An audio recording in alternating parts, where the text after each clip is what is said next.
안녕하세요. 저는 42살이며 지금까지 삶의 무게를 견디며 사회에서 소리 없는 경쟁을 하면서 살아오다 보니 벌써 나이 40이 넘어버렸네요. 이제 막 사회에 나왔던 20살이었던 저는 한날 한시에 세상을 떠나신 부모님과 이별을 하고 외로이 혼자 남게 된 쓸쓸한 집에서 생활하며 부모 잃은 슬픔에 정말 너무 많이 힘들었지만 시간이 약이라고 점점 마음의 아픔은 아물어 가고 있었고 이런 저를 매일 위로해 줄 수 있었던 곳은 다름 아닌 양화대교였습니다. 한적하고 늦은 저녁 다리 위에서 느껴지는 차가운 바람은 하루 동안 힘들었던 제 마음을 씻어내려 주었고 다리에서 볼 수 있는 야경은 제 마음을 치유해 주었습니다. 많은 생각을 하게 해주었고 양화대교와 저는 뗄래야 뗄 수 없는 존재가 되어버렸습니다. 매일 밤하늘을 바라보며 분위기에 취해 있을 때 1년 동안 매일 마주치던 한 소녀가 있었습니다. 늦은 저녁 매일 교복을 입고 양화대교에 온 소녀는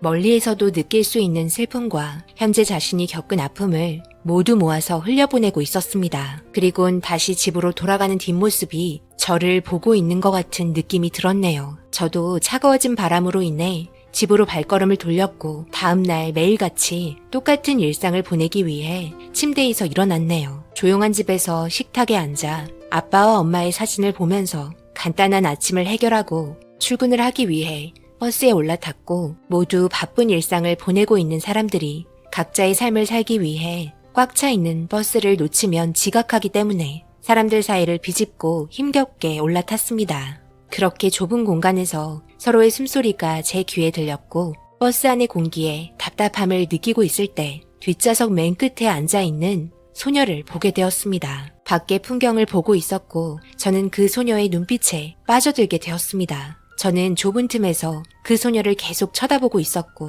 갑자기 일어나서 벨을 누르는 걸 보곤 앞을 보니 학교에 도착했는지 사람들을 비집고 내려왔습니다. 멀리에서 1년 동안 봤던 소녀의 얼굴을 가까이 볼 수 있게 되는 날이었습니다. 얼굴빛은 그늘로 감싸져 있는 모습이 제 마음을 찌르고 있었고 혼자만 얼굴을 알고 있었기 때문에 반가움 또한 교차하고 있었습니다. 마음속으로 아는 체 하고 싶다는 느낌과 함께 버스가 정차하면서 다른 사람들과 함께 정류장에서 내렸네요. 한 번에 많은 사람이 빠지고 또 많은 사람이 버스로 올라오고 있을 때 저는 자리가 비어있는 곳에 앉았고 그 소녀의 뒷모습을 보면서 버스는 다음 정류장을 위해 출발을 했습니다. 그날도 정신없이 일을 했고 퇴근 후 여느 때와 마찬가지로 저녁을 먹은 후 늦은 저녁 조용한 시간대에 저는 양화대교로 향했습니다. 다리에 올라오는 순간 뻥 뚫리는 마음은 금세 저를 충전해줬고 멍하니 한강을 바라보고 있는데 그때도 어김없이 반대편에서 걸어오고 있었고 그리고 한참을 허공을 바라보던 소녀는 갑자기 울음을 터뜨리며 얼굴로 손을 가리고 있었네요. 그 모습을 보고 있던 저는 내적 갈등이 생겼고 어떤 아픔의 사연 때문에 1년 동안 빠지지 않고 이곳을 오고 있던 건지 궁금해서 소녀에게 다가갔습니다. 저는 울고 있는 모습을 보며 가지고 있던 손수건을 건넸고 손수건을 보던 소녀는 저를 보더니 아무 말 없이 뒤를 돌아 걸어갔습니다. 이런 상황에 동정을 표한 저의 모습이 그 소녀는 싫었던 건지 아무 말도 없었습니다. 그렇게 첫 만남이 시작이 되었네요. 처음이 어렵지 두 번은 쉽다고 다음 날 또 마주치길 기대하며 이번에는 말이라도 붙여보고 싶었지만 그날은 오지 않았습니다. 그리고 다음 날도 또 다음 날도 소녀는 오지 않았습니다. 무슨 이유에선가 제 마음을 치료하려고 갔던 양화대교가 그 소녀가 궁금해서 나가려는 이유로 바뀌게 되었습니다. 그렇게 한 달이 지났고 모습을 드러낸 소녀는 제 옆을 지나가다 멈추더니 제가 보고 있던 시선을 느꼈는지 고개를 돌려 저를 보고 있었습니다. 저는 당황스러워 다른 곳을 보고 있었고 제 귀에서는 저에게 가까이 오고 있는 소리가 들렸습니다. 그리고 제 옆에 서 있던 소녀는 저에게 처음으로 한마디 말을 건넸습니다. 아줌마, 돈 있어요? 네? 돈이요? 갑자기 초면에 무슨 돈을 달라고 해요? 제가 오늘 하루 종일 아무것도 먹은 게 없어서요. 괜찮으시면 다리 밑에 공원에서 라면 하나 사주시면 안 될까요? 갑자기 저에게 말을 붙인 소녀의 말에 너무 당황을 하고 말았지만 이 말을 끝으로 걸어가고 있는 뒷모습에 어쩔 수 없이 쫓아가게 되었네요. 그리고 진짜로 라면 자판기에 도착을 했고 이런 당황스러운 상황에 우리들은 조용히 라면을 먹게 되었네요. 가로등 조명 밑에서 둘이 앉아 먹는 모습이 너무 웃겨 저도 모르게 웃음이 나왔고 저를 빤히 쳐다보며 아무 말 없이 다시 라면을 먹기 시작하더니 배가 정말 많이 고팠는지 빠르게 라면 한 개를 다 먹었습니다. 그리고 라면을 천천히 먹고 있던 저를 계속 빤히 쳐다보고 있었습니다. 저를 바라보고 있던 소녀의 모습이 너무 부담이 돼서 어색한 웃음으로 물어봤습니다. 내 얼굴에 뭐 묻었어요? 왜 그렇게 빤히 쳐다보는 거예요? 라면 먹고 싶다고 해서 사달라고 했더니 진짜 사준 아줌마가 이상하게 보여서요. 라면을 사달라고 했던 학생도 정상은 아닌 것 같아 보여요. 라면 먹고 있으니 부담스럽게 쳐다보면 실례죠? 얼마나 오랫동안 오신 거예요? 갑자기 그게 무슨 말이에요? 제가 여기 처음 왔을 때부터 항상 같은 곳에 계셨잖아요. 저처럼 말 못할 사연이 있으니 매일같이 오신 거 아니에요? 사람마다 아픔이 있고 그걸 다른 곳에서 보상을 받거나 치료받고 싶어 하죠. 그래서 저 나름대로 마음의 치유 방법을 찾게 되었어요. 이제 라면 먹어도 되죠? 그렇군요. 아줌마 말이 맞네요. 그래서 저도 이곳을 찾아오게 되었던 거네요. 그럼 천천히 먹고 들어가세요. 라면 잘 먹었습니다. 저기요 학생, 지금 이게 뭐 하는 거예요? 저 아직 라면 다 안 먹었고 그리고 좀 기다려줘야 하는 거 아니에요? 라면 사달라고 해서 사줬으면 저한테도 시간을 줘야죠?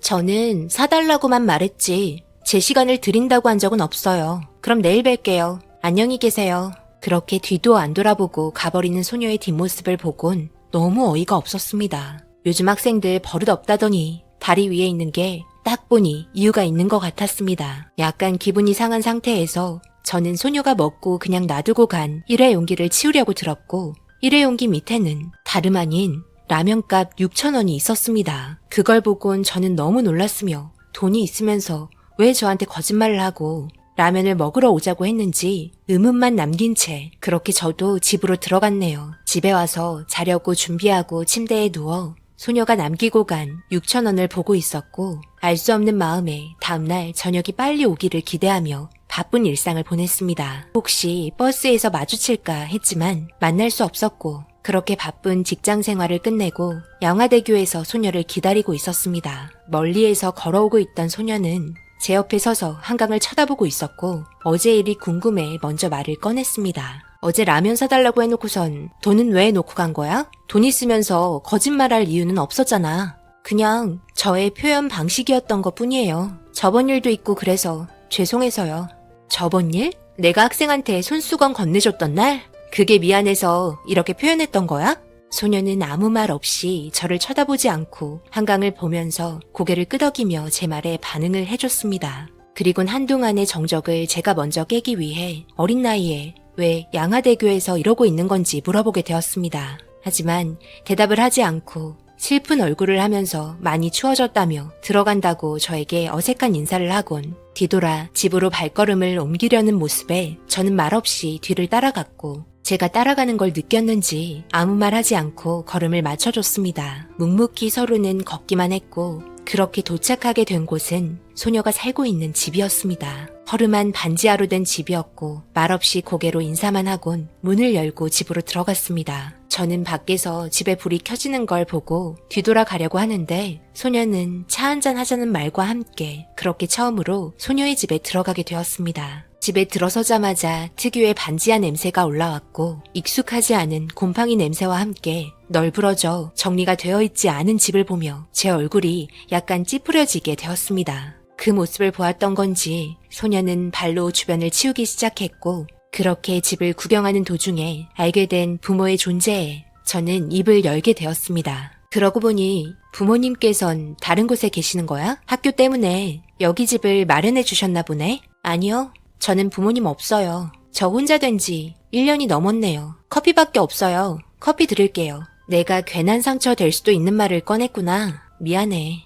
아니에요. 지난 일들인데 뭐 어때요? 그러고 보니 아줌마는 왜 매일 양화대교에 가시는 거예요? 아줌마도 이유가 있으니 가는 거잖아요. 그냥 바람만 쐬려고 있는 건 아니죠? 근데 있잖아. 내가 한 가지 분명히 하고 넘어가야 할 게 있어서 그러는데 내가 나이는 좀 있어도 아직 결혼하지도 않았고 애도 없는 여자야. 그러니 아직 아줌마는 아니다. 차라리 언니라고 불러줬으면 좋겠네. 알겠지? 그렇게 제가 겪었던 사연을 이 소녀에게 풀어놨고 그걸 묵묵히 듣고 있던 소녀는 저를 보며 눈물을 흘리면서 자기 부모님도 똑같이 교통사고로 한날 1시에 돌아가셨다며 그제서야 속마음을 털어놓았습니다. 어른인 척 하려고 했던 소녀는 펑펑 우는 모습에 그동안 부모 없이 홀로 외로운 자신만의 싸움을 하면서 살기 위해 성숙해지려고 노력했던 모습이었습니다. 저는 이런 상황을 20년을 버티며 지내고 있는데도 힘든데 이제 1년밖에 안 되었고 20살의 고통을 받았던 저와 달리 이제 16살 정도밖에 안 된 소녀가 제일 필요할 시기에 부모가 없다는 게 너무 가슴이 아팠고 지금 상황이 너무 잘 이해가 되었습니다.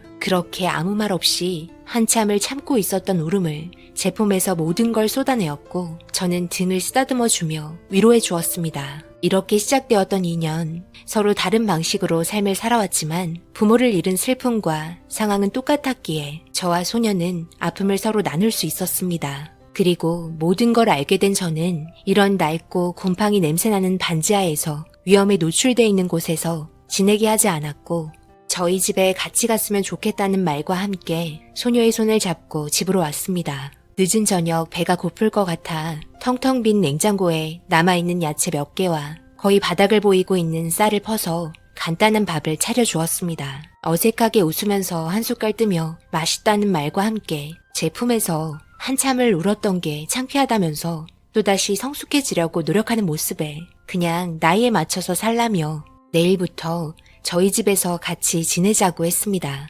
갑자기 이런 말을 듣게 된 소녀는 많이 당황스러워하면서 괜찮다고 말했지만 서로가 똑같이 겪었던 아픔을 서로가 잘 알기에 죽이 되든 밥이 되든 함께 이겨내자고 말하면서 방을 하나 내어줬습니다. 아무런 조건 없이 그렇게 2년이라는 시간이 흘렀네요. 저에게 갑자기 찾아오게 된 동생 덕분에 지금 살고 있는 집은 차가운 어둠만 있었지만 이제는 따뜻한 체온만 남아있는 집으로 변했고 매일같이 언니라고 부르며 열심히 공부하면서 자신의 미래를 다시금 계획하고 있는 모습에 또 다른 느낌과 함께 만족감을 주게 되었습니다. 그렇게 우리는 서로의 아픔을 치료하기 위해 떠났던 양화대교가 이제는 바람을 쐬면서 웃고 대화할 수 있는 추억의 장소로 변하게 되었네요. 전혀 알 수 없었던 소녀와 저와의 인연이 다시 행복하게 살아갈 수 있는 삶의 원천이 되었습니다. 비록 서로 다른 환경에서 살았지만 지금은 한 가족이 되었습니다. 앞으로 모든 일이 잘 되었으면 좋겠고 항상 행복했으면 좋겠습니다. 제 사연 읽어주신 분들 행복하시기 바랍니다. 오늘의 사연은 여기까지입니다. 댓글로 여러분들의 생각과 조언을 남겨주세요. 구독, 좋아요, 알림도 꼭 부탁드립니다. 저는 다음 영상으로 찾아뵙겠습니다. 감사합니다.